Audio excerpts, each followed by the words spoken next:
अस्सलाम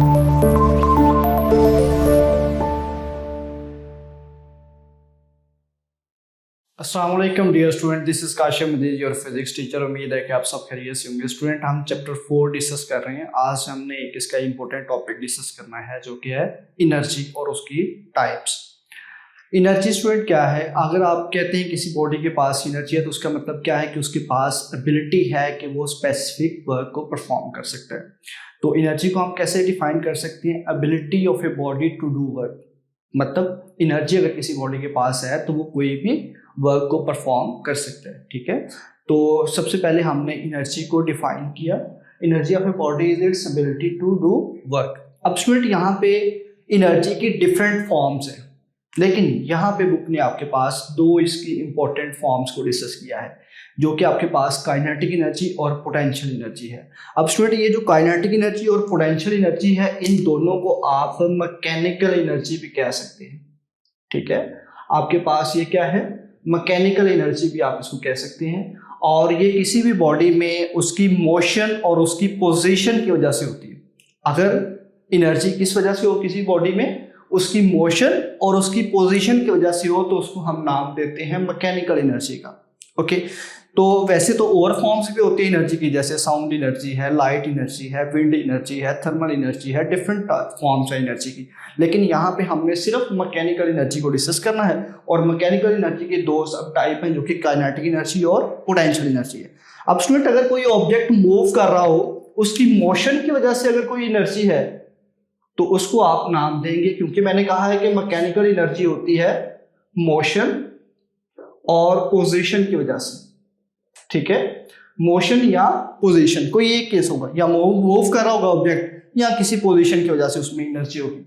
तो अगर मोशन की वजह से हो तो काइनेटिक एनर्जी, और अगर पोजीशन की वजह से हो, the energy possessed by a body due to its position. जैसे एक इस मार्केट की आप बात कर लें, एक सन हाइट के ऊपर है, रेफरेंस पॉइंट आप अर्थ ले लें यहाँ पे, तो अर्थ से ये कुछ हाइट एज पे है, तो इसका मतलब इसकी पोजीशन की वजह से इसमें एनर्जी है, क्योंकि ये मूव नहीं कर रहा। तो इसकी पोजीशन क्या है कि हाइट इसकी एच है, और इसके ऊपर आप पोटेंशियल एनर्जी क्या है, इसके पास एनर्जी कौन सी होगी? पोटेंशियल एनर्जी, जिसको आप mgh अप्लाई करके फाइंड कर सकते हैं।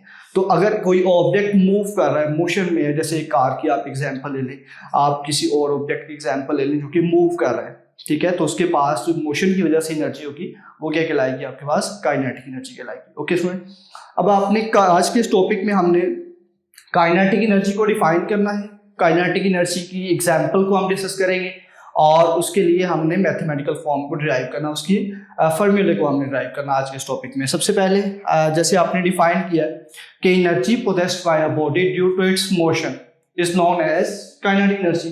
किसी भी बॉडी में अगर उसकी मोशन की वजह से एनर्जी हो तो उसको हम नाम देते हैं काइनेटिक एनर्जी का। अब स्टूडेंट, इसकी एग्जाम्पल कुछ हमने यहाँ पे लिखी है। एक मूविंग कार है, ठीक है, उसके पास भी क्या होगी? काइनेटिक एनर्जी, क्योंकि मूव कर रही है। एक बुलेट को अगर आप गन से फायर कर देते हैं तो उसके पास भी क्या होगी? काइनेटिक एनर्जी होगी। तो स्टूडेंट, ये आपके पास एग्जाम्पल है काइनेटिक एनर्जी की। ओके, इस तरह से और भी आपके पास एग्जाम्पल है, वाटर मूव कर रहा है, ठीक है, और इस तरह से डिफरेंट एग्जाम्पल आप डील कर सकते हैं। अब स्टूडेंट, इसके यूनिट की बात करें तो क्यों? क्योंकि ये आपके पास यूनिट ऑफ काइनेटिक एनर्जी जो है ना, इसके यूनिट भी क्या है? वर्क के यूनिट ही है। जैसे वर्क के यूनिट आपने क्या कहा था? जूल होते हैं। तो यहाँ पे भी एनर्जी वर्क डन होगा, क्योंकि बॉडी ने क्या करना है? फोर्स के अगेंस्ट वर्क करना है, ठीक है। और यहाँ पे आप क्या कहेंगे कि यूनिट ऑफ काइनेटिक एनर्जी क्या होगा? वर्क का यूनिट ही होगा, जिसको आप क्या लिखेंगे? जूल ही लिखेंगे। और स्टूडेंट, इसके लिए एक और एमसीक्यूज भी आपने याद रखना है। ये क्या है? स्केलर क्वांटिटी है, ठीक है, और इसके यूनिट क्या होते हैं? जूल होते हैं। और वैसे डिफरेंट ऐसे यूनिट इसके जूल है, किलो जूल भी है, मेगा जूल भी है, डिफरेंट आप इसके यूनिट डील कर सकते हैं प्रीफिक्स के साथ। अब स्टूडेंट, हमने इसकी मैथमेटिकल फॉर्म को डिराइव करना है। डेरिवेशन के लिए हमने कंसीडर किया है कि एक कार है, ठीक है, सपोज करें कि कोई भी ऑब्जेक्ट है आपके पास, ठीक है, और ये मूव कर रहा है with the initial velocity v। Initial velocity क्या है इसकी? v के साथ एक डायरेक्शन में मूव कर रहा है, और आप क्या कर देते हैं? इसका इंजन स्विच ऑफ कर देते हैं इस गाड़ी का। जैसे इंजन स्विच ऑफ करेंगे तो इसका मतलब जो उस गाड़ी को रन कर रही थी चीज़, वो आपने स्विच ऑफ कर दी। तो इसका मतलब क्या हुआ कि गाड़ी ने अब अपनी मोशन को स्लो डाउन करना है। क्यों? क्योंकि यहाँ पे जब कोई ऑब्जेक्ट मूव कर रहा था, ये गाड़ी मूव कर रही थी, तो इसके ऊपर फोर्स ऑफ फ्रिक्शन एक्ट कर रही थी ऑपोजिट डायरेक्शन। उसको इसने जिसमें एयर फ्रिक्शन भी है, ग्राउंड की फ्रिक्शन भी है, और ये सारी चीज़ें इसके ऊपर एक्ट कर रही थी। अब ये फ्रिक्शन क्या करेगी, आहिस्ता आहिस्ता ऑब्जेक्ट को उसकी मोशन को स्लो डाउन करेगी। ओके, तो हम यहाँ पे ये कहेंगे consider car running with the constant speed v, if its engine is switched off it will still cover some distance before stopping। तो ये रेस्ट में आने से पहले कुछ डिस्टेंस कवर करेगी। सपोज कर लें कि यहाँ तक ये आके रुक जाती है, जब ये रुकेगी तो इसकी फाइनल वेलोसिटी क्या हो जाएगी स्टूडेंट, 0, और इसने जो डिस्टेंस कवर किया है वो कितना कवर किया है, उसको आप सपोज कर लें कि डिस्टेंस इसका d है। अब स्टूडेंट यहाँ पे एक चीज आपने नोट करनी है, as long as it is moving it is doing work against the force of friction. तो ये जितना ये मूव कर रही है तो इसका मतलब क्या है कि ये फोर्स ऑफ फ्रिक्शन के अगेंस्ट वर्क कर रही है। ओके, तो यहाँ पे फोर्स ऑफ फ्रिक्शन के अगेंस्ट क्या हो रहा है, वर्क डन हो रहा है। तो ये जो वर्क डन है आपके पास ये किसके इक्वल होगा, क्योंकि फोर्स ऑफ फ्रिक्शन को अगर आप कह लें F अप्लाई हो रही है, ठीक है, उसके अगेंस्ट वर्क कर रही है, और डिस्प्लेसमेंट डिस्टेंस इसने कितना कवर किया है, d, तो आपके पास वर्क डन किसके इक्वल होगा, F इंटू डी। तो इसका मतलब ये जो वर्क डन है ये आपके पास किसके इक्वल होगा, काइनेटिक एनर्जी के इक्वल होगा, क्योंकि मोशन की वजह से आपके पास। तो आप यहाँ पे कहेंगे कि work done by the car is due to its motion, तो जितना वो वर्क करेगी against the force of friction, ठीक है, और यहाँ पे आप कह सकते हैं it is doing work against the force of friction. और नेक्स्ट आपने इसी को किसके इक्वल रख दिया, वर्क डन को काइनेटिक एनर्जी के इक्वल, क्योंकि बॉडी क्या कर रही है, मूव कर रही है और अगेंस्ट द फ्रिक्शन वर्क कर रही है। ओके, रेस्ट में आने तक। तो ये एक इंपॉर्टेंट कॉन्सेप्ट है कि इस केस में काइनेटिक एनर्जी किसके इक्वल हो जाएगी, वर्क डन के इक्वल हो जाएगी। इसको आपने इक्वेशन नंबर 1 का नाम दे दिया। ओके, अब स्टूडेंट इसको वर्क डन को हमने कैलकुलेट करना है, क्योंकि अगर हमें एफ टी की वैल्यू मिल गई तो हम उसको सिंपली किसके इक्वल रख सकते हैं, हम उसको काइनेटिक एनर्जी के इक्वल रख सकते हैं। ओके, तो हमने एफ डी की वैल्यू फाइंड आउट करनी है। इसके लिए मैंने third equation of motion use की है, जो कि आपके पास है 2as is equal to vf² minus vi²।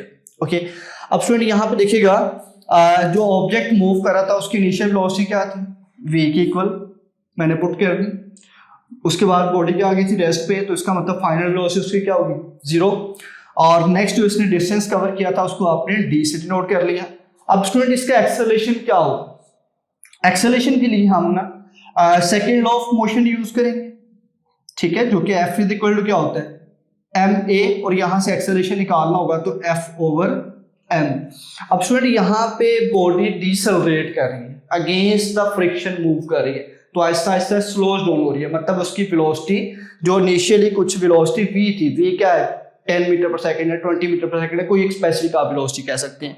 और जैसे इंजन आप स्विच ऑफ करेंगे तो बॉडी ने रेस्ट पे आना है, मतलब इसकी फाइनल वेलोसिटी क्या होनी है आपके पास, 0। तो बॉडी क्या हो रहा है, डिसेलरेट। तो डिसेलरेट होने के लिए आपके पास एक्सेलरेशन क्या होगा, नेगेटिव एक्सेलरेशन होगा। तो a इज इक्वल टू क्या पुट करेंगे, -F/m। तो स्टूडेंट माइनस क्यों आ रहा है, क्योंकि बॉडी डिसेलरेट हो गई और नेगेटिव एक्सेलरेशन होगा यहाँ पे। अब हमने ये वैल्यूज इस इक्वेशन में पुट कर देनी, इसमें पुट करें 2 इंटू ए की जगह पे आपने पुट कर दिया -F/m, और जो s था s को आपने रिप्लेस कर दिया विद d, और फाइनल वेलोसिटी 0 है और इनिशियल वेलोसिटी v के इक्वल है। अब स्टूडेंट 0² 0 माइनस v² हो जाएगा, और ये प्लस माइनस मल्टीप्लाई कर देंगे तो -2 इंटू F/d/m। अब आपने क्या करना है कि हमें तो सिर्फ Fd की वैल्यू चाहिए। इसका मतलब है कि m इससे क्या हो रहा है, डिवाइड, इसको दूसरी साइड पे आप शिफ्ट करेंगे तो v के साथ v² के साथ ये मल्टीप्लाई हो जाएगा, और 2 इसके साथ मल्टीप्लाई हो रहा था वो क्या हो जाएगा, डिवाइड हो जाएगा, दूसरी साइड पे शिफ्ट करेंगे। अब स्टूडेंट आप यहाँ पे कॉन्सेप्ट यूज करेंगे ये इक्वेशन 1 वाला, जिसमें आपने लिखा हुआ है कि Fd किसके इक्वल होता है, काइनेटिक एनर्जी के। तो आप इसको सिंपली किससे रिप्लेस कर सकते हैं, काइनेटिक एनर्जी से, और इसको यूं भी लिखा जा सकता है 1/2 mv²। तो स्टूडेंट ये आपके पास इसकी मैथमेटिकल फॉर्म आ गई है काइनेटिक एनर्जी की, जो कि आप देख सकते हैं यहाँ पे 2 चीज़ों के ऊपर इसकी डिपेंडेंस है। 1/2 तो कांस्टेंट है, तो फैक्टर कौन सा हुआ, एक उस ऑब्जेक्ट का मैस और दूसरा यहाँ पे उसकी वेलोसिटी जिसके साथ वो मूव कर रही है, स्पीड आप कह सकते हैं। तो उसकी स्पीड का स्क्वायर है, ठीक है, और मैस है। अब स्टूडेंट यहाँ से आपके पास डिफरेंट एमसीक्यूज पूछे जा सकते हैं। एमसीक्यूज में क्या आ सकता है कि अगर आपके पास एक ऑब्जेक्ट है जो वेलोसिटी v से मूव कर रहा था, अगर आप उसकी वेलोसिटी को डबल कर लेते हैं, ठीक है, वेलोसिटी की जगह आप क्या रिप्लेस कर देते हैं, 2v पुट कर देते हैं, तो काइनेटिक एनर्जी कितनी हो जाएगी, हाफ हो जाएगी, 4 टाइम हो जाएगी। इस तरह से डिफरेंट ऑप्शन आपके पास हो सकते हैं। तो आपको ये मैथमेटिकल फॉर्म आनी चाहिए, kinetic energy is equal to 1/2 mv², 1/2 as it, mass as it, velocity की जगह आप 2v² पुट कर देंगे, तो ये 1/2 mv² और साथ में 2 का स्क्वायर क्या हो जाएगा 4, तो 4 को आप बाहर लिख सकते हैं यूं, तो 2 का स्क्वायर हो गया 4 और v का v², तो ये अगेन काइनेटिक एनर्जी का फॉर्मूला नहीं बन गया। तो आप ये कह सकते हैं कि काइनेटिक एनर्जी जो आपके पास न्यू आएगी, जिसको आप काइनेटिक एनर्जी प्राइम भी कह सकते हैं, ये किसके इक्वल आएगी, 4 time of initial kinetic energy. तो स्टूडेंट इस तरह से डिफरेंट एमसीक्यूज बन सकते हैं। मैस डबल होने से काइनेटिक एनर्जी के ऊपर क्या इफेक्ट होगा, अगर जिस ऑब्जेक्ट का मैस आप डबल कर दें, उसकी वेलोसिटी अगर डबल की बजाय हाफ कर दें तो फिर क्या इफेक्ट होगा। इस तरह से आपको मैथमेटिकल फॉर्म याद होनी चाहिए, आप उसमें वैल्यू पुट करके डिफरेंस जो है ना वो रिजल्ट ड्राइव कर सकते हैं। तो स्टूडेंट ये था आपका आज का टॉपिक, होपफुली आपने इसको अच्छे तरीके से समझा होगा। मिलते हैं इंशाल्लाह नेक्स्ट लेक्चर में। अल्लाह हाफिज़।